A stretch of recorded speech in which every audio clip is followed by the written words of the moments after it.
अगली एडजस्टमेंट हमारी क्लास 4 या वीडियो 4 बोल लो।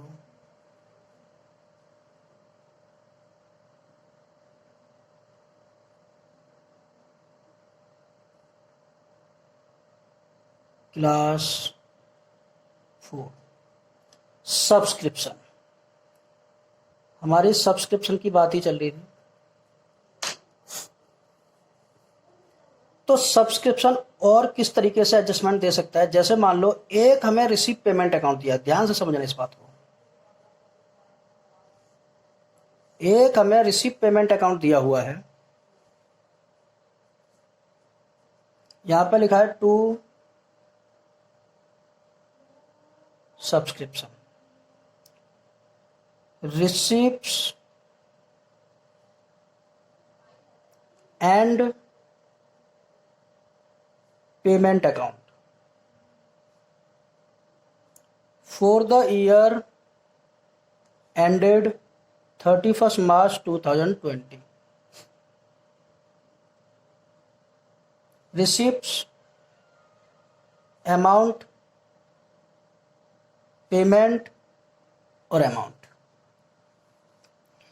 यहाँ पर 2019 का, 2020 का, 2021 का, मान लो 6,000 हमें 2019 का मिला है, 20,000 में 2020 का मिला है, और 4,000 मान लेते हैं 21 का। टोटल मिला के इस तरीके से मेरे को 30,000 अमाउंट रिसीव्ड हुई है ड्यूरिंग द ईयर। अब कुछ एडिशनल इंफॉर्मेशन दी होंगी आपको।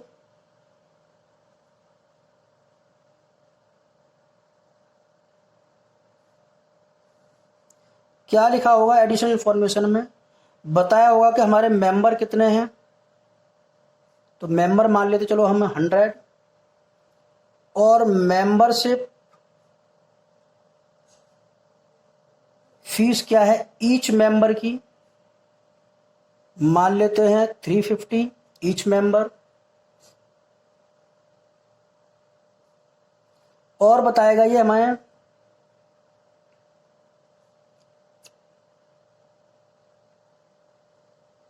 आउटस्टैंडिंग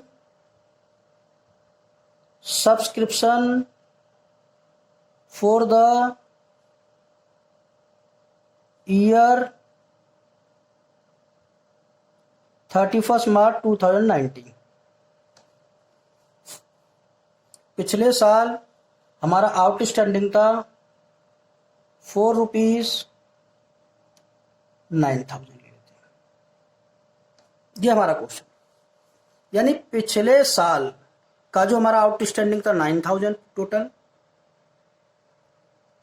अब हमें इसके अंदर सॉल्यूशन करवाएगा, तो एक तो हमसे बनवाएगा ये income and expenditure account,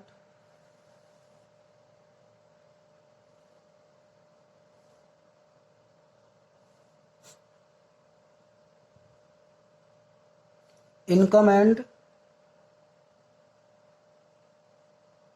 expenditure account. Debit में एक्सपेंडिचर, अमाउंट, इनकम, अमाउंट। ठीक है। और एक हमसे बनवाएगा ये opening balance sheet,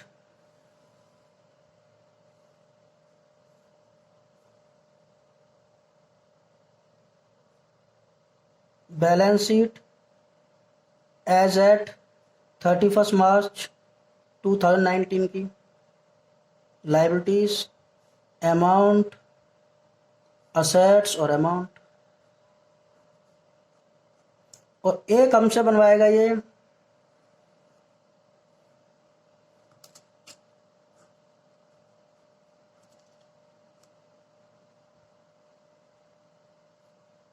balance sheet as at 31st March 2020 की,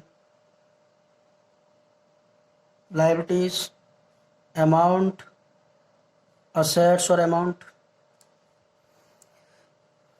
ठीक है। अब मुझे एक बात बताओ कि इनकम साइड में कौन सा सब्सक्रिप्शन आता है? इनकम साइड में हमारा जो सब्सक्रिप्शन आता है वो इस साल का। तो हम जानते हैं कि हमारे एनपीओ के अंदर 100 मेंबर हैं और हर मेंबर कितने रुपए देता है? 350। तो मेरी इनकम तो सिर्फ 35,000 है।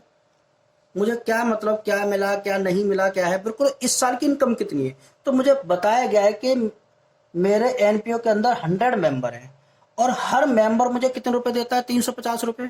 तो मेरी इस साल की इनकम है ही कितनी टोटल? 35,000। तो मैंने वो इनकम चार्ट दिखा दिया। अब मुझे कुछ नहीं देखना है कि क्या घटाना है, क्या घटा के भी देखोगे तो वही फर्क पड़ेगा, वही बताया तुम आपको। अच्छा, ओपनिंग बैलेंस शीट में कितना आएगा? तो पिछले साल मेरा आउटस्टैंडिंग सब्सक्रिप्शन कितना था? 9,000। लो मैं ओपनिंग बैलेंस शीट में लिख देता हूं आउटस्टैंडिंग सब्सक्रिप्शन। और आपको पता होगा आउटस्टैंडिंग सब हमारी असेट्स होती है। कितना है बोलो? हमारा ओपनिंग का 9,000।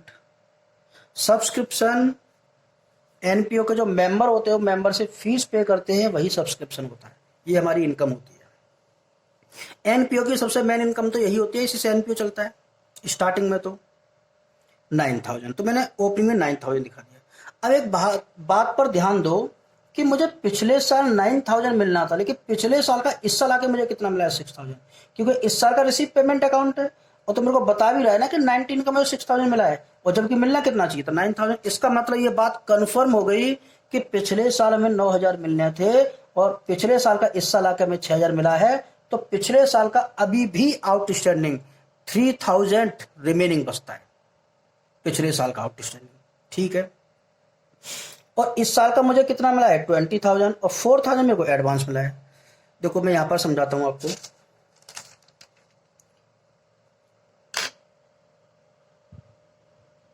वर्किंग नोट, सब्सक्रिप्शन रिसीव्ड और ड्यूरिंग द ईयर 30,000। मेरे को 30,000 रुपये मिले। इस साल मुझे 30,000 रुपये मिले। ठीक है। इसमें 31 मार्च 2019 का कितना शामिल है और 31 मार्च 2021 का कितना शामिल है? क्लियर लिखा हुआ है। पिछले साल का मुझे मिला है 6,000, माइनस कर दूंगा। और एडवांस मुझे कितना मिला है? 4,000, उसे माइनस कर दूंगा। तो मुझे पता चल गया 20,000 ये किस साल का मुझे मिला है? मुझे मिला है 31 मार्च 2020 का मुझे रिसीव हुआ है। जबकि अगर 20,000 का मुझे 20,000 रिसीव हुआ है, जबकि मेरा आउटस्टैंडिंग, और जबकि मिलना कितना चाहिए था आप ये बता दो मुझे। जो कि इनकम एंड एक्सपेंडिचर के इनकम साइड में जो सब्सक्रिप्शन आना था, इनकम साइड में वो तो भाई 100 मेंबर हैं और हर मेंबर 350 देता है। तो मेरी इनकम ही 35,000 है। मतलब मेरी इनकम है 35,000 बट मुझे मिला है ओनली 20,000। तो इस साल का मुझे कितना नहीं मिला? क्या ये क्लियर बात पता नहीं चल रही? मेरे को 15,000 इस साल का नहीं मिला है। तो ये आउटस्टैंडिंग 31 मार्च 2020 का हो गया, जो कि क्लोजिंग बैलेंस शीट में यहां पर आना चाहिए आउटस्टैंडिंग सब्सक्रिप्शन 15,000। देखिए एक बात और, मुझे पिछले साल आउटस्टैंडिंग कितना था भाई? 9,000। बट मुझे पिछले साल का इस साल कितना मिला है? 6,000। तो लास्ट ईयर का जो आउटस्टैंडिंग है वो 3,000 अभी भी हमारे पास बच रहा है, जो कि अभी तक हमें नहीं मिला है। तो ये भी तो इसी साल के उसमें आएगा, क्योंकि ये भी मेरा इस साल का आउटस्टैंडिंग है। तो टोटल मिला के मेरा 31 मार्च 2020 का आउटस्टैंडिंग है 18,000। मैंने कैसे पता किया? मेरे को मिला है 20, जबकि मेरे को मिलना चाहिए 35। तो 15,000 इस साल का आउटस्टैंडिंग, और पिछले साल मेरे को मिलना था 9,000, लेकिन पिछले साल का इस साल आके मिला है मुझे 6,000। तो अभी भी मेरा पिछले साल का बैलेंस ड्यू है 3,000। तो 15,000 इस साल का, 3,000 लास्ट ईयर का जो हमें इस साल मिलना है। तो टोटल मिला के हमारा इस साल का आउटस्टैंडिंग 18,000 है, और इस साल हमने कितना एडवांस ले रखा है 4,000, तो वो लाइबिलिटी में आता है। वो तो सब्सक्रिप्शन रिसीव्ड इन एडवांस 4,000, और ओपनिंग का हमें आउटस्टैंडिंग वो रिसीव इन एडवांस दिया नहीं था। तो एक तो ये एडजस्टमेंट आती है आपकी। बाकी एक पीछे मैंने सब्सक्रिप्शन बताई थी, एक ये, इससे ही सारे क्वेश्चन हो जाएंगे। मैंने अकाउंट वगैरह सब कुछ बनाना सिखा दिया।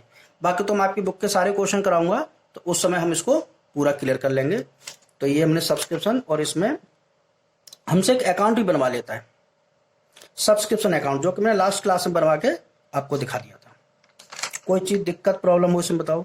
मैंने आपको बता दिया इनकम एंड एक्सपेंडिचर में कौन सी वैल्यू आएगी, ओपनिंग बैलेंस शीट में कौन सी आएगी, और क्लोजिंग बैलेंस शीट में कौन सी आएगी। ठीक है, आगे हम करते हैं